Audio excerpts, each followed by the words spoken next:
Air fryer recipes so good, you'd swear they came out of a fryer. It might sound impossible, but it's actually easier than you think. With the help of a few simple ingredients, as well as proper technique, you'll learn how to take full advantage of your air fryer. And I have 3 amazing recipes that'll each teach you an important skill on getting extra crispy food. First one up, we have a garlic Parmesan fried chicken wing, and you'll be learning the secret ingredient that helps keep wings crispy even when they're covered in sauce. First thing we're gonna do is grab 1.5 pounds of chicken wings, and I'm gonna transfer them over to a sheet pan with a wire rack. And unfortunately, my wings were still a little frozen together. That's okay though, because once I have them on a wire rack, I'm then gonna grab a paper towel and dab them super dry. You wanna remove all that moisture on the outside of it, which is a little extra hard when there's ice cubes on it, but just do your best. Once they're dry, I'm gonna now sprinkle our seasoning over it, which is a very easy mixture of 1 tablespoon of onion powder, 1 tablespoon of garlic powder, 1 tablespoon of smoked paprika, and 1 tablespoon of salt. Give it a quick little mixing, and now this is your chicken wing seasoning. Once the wings are evenly and perfectly seasoned, we're going to now set them to the side and grab ourselves a small bowl, and we're going to throw in 3 tablespoons of all-purpose flour and 1 tablespoon of cornstarch. The cornstarch will help us get a crispier wing in the end that'll hold up to the sauce that we mixed in with it as well. I'm also going to throw in 1 tablespoon of that seasoning mixture we just made, and then I'm gonna whisk it all together until it's all well combined. I'm gonna now toss each of our wings in that flour mixture, making sure to coat the entire wing fully, and I'm gonna dab off any excess flour. You should have a well-seasoned, perfectly floured chicken wing that's ready to be air fried. Once they're all floured up, we're gonna next grab our air fryer and we're gonna spray that inside tray with a little bit of olive oil, and then we're gonna lay our chicken wings in there, not overcrowding them.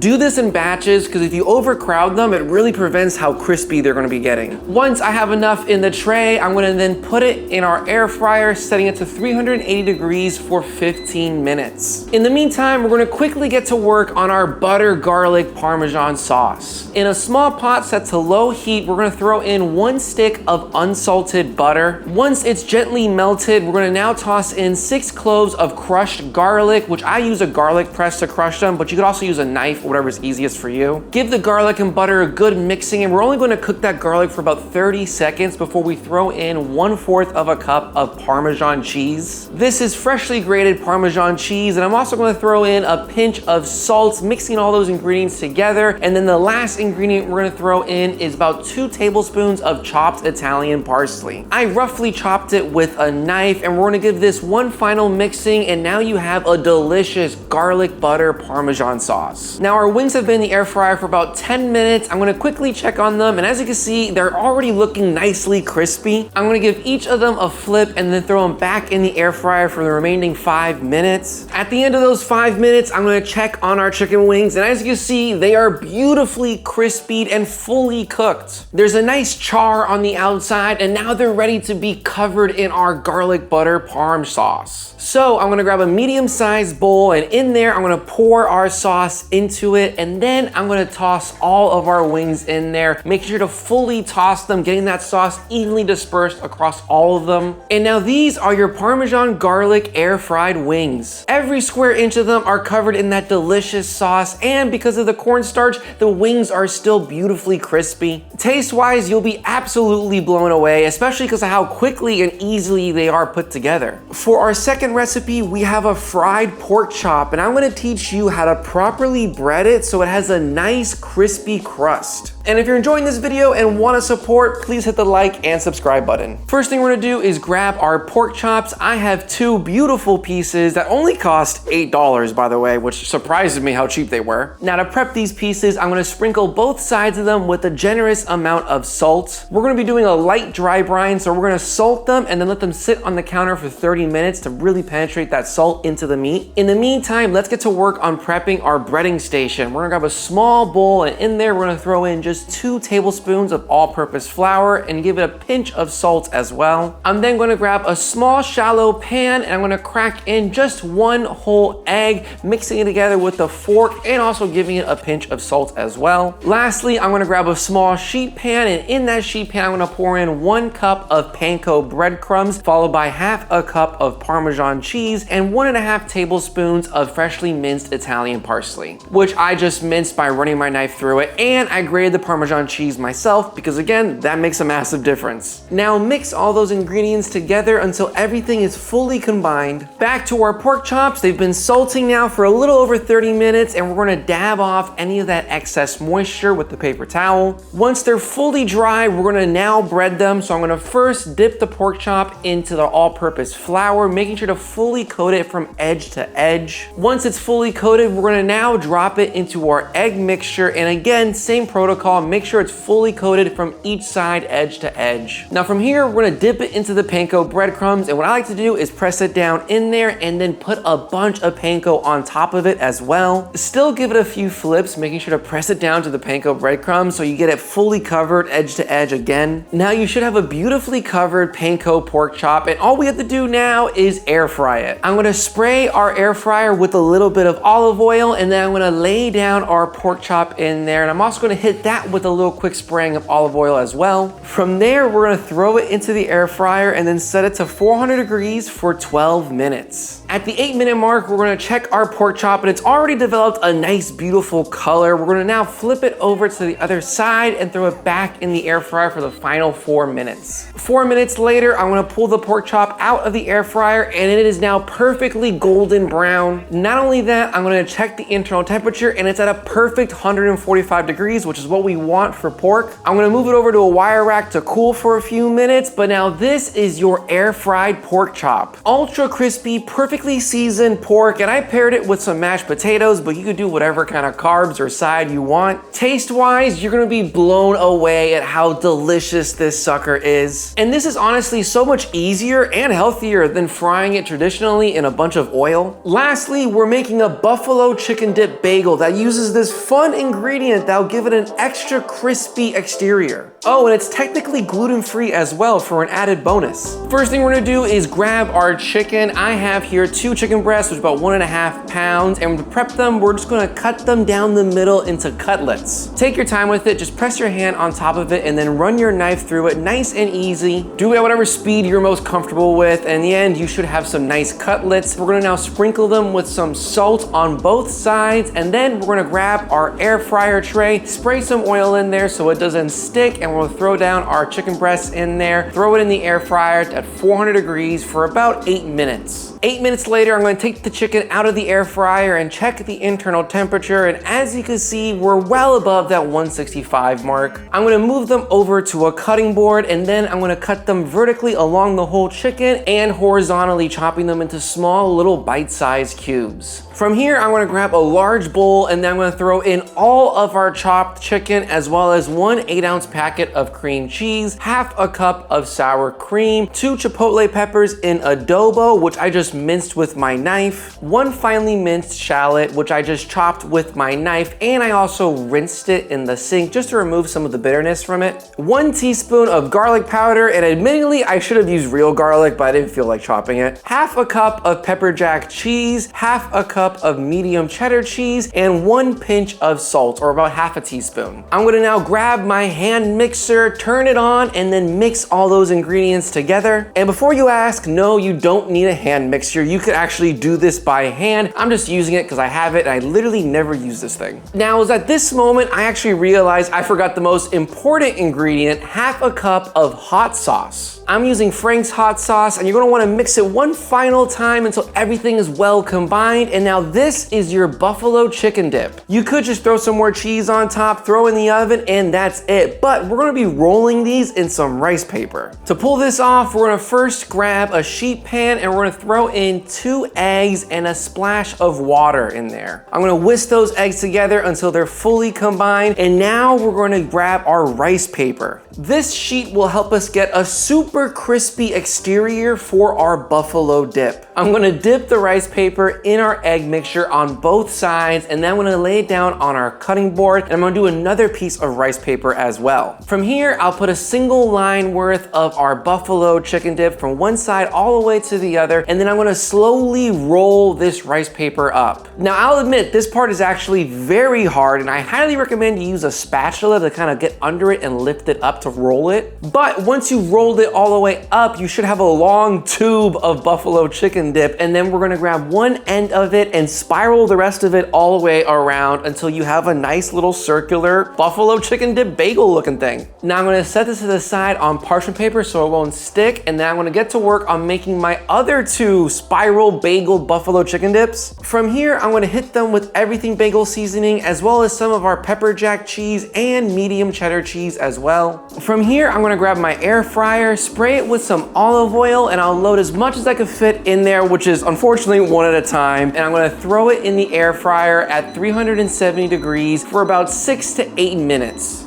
7 minutes later, I'm gonna take it out of the air fryer, and behold, a beautifully crispy buffalo chicken dip bagel. The cross section looks absolutely stunning, and if I'm being honest, this does require a little bit more work, but it's very worth it in the end. It tasted insane. If you like recipes that have little to no mess when you finish cooking, well then check out my 3 one-pot recipes video right there. Thank you so much for watching, and have a wonderful rest of your day.